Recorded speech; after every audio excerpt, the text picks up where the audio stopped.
तर या संदर्भात मंत्री मंगलप्रभात लोढा यांची प्रतिक्रिया समोर आली आहे, वक्तव्य समोर आलेलं आहे। जैनांना सुचलेले हे उशिराचं शहाणपण आहे असं लोढा यांनी म्हटलंय। सोबतच न्यायालयाने जो निर्णय दिलेला आहे त्याचा मान राखला पाहिजे।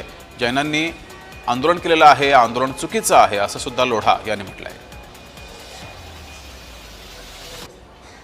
आज सकाळी जे दादर कबूतरखाना जे घटना झाली ते मनाने व्यथित करणारी आहे।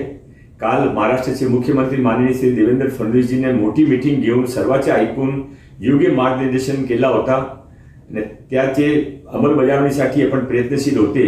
मध्ये हा घटना अत्यंत दुःखदायी आहे। मी सर्वांना विनंती करतो आता थांबावा, जे कानून हात में लेऊ नये।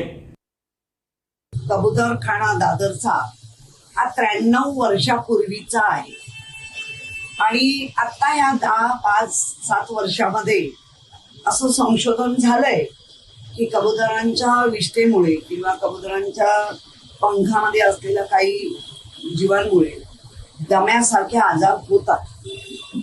अर्थात निश्चितच हे आजार होत आहेत। सुप्रीम कोर्टाकडे तशी दाखले दिले गेले, सुप्रीम कोर्टाला तशा नोंदी दिल्या गेल्या, त्यामुळे सुप्रीम कोर्टाचा निर्णय योग्य आहे की मनुष्य वस्तीपासून ते हलवलं पाहिजे।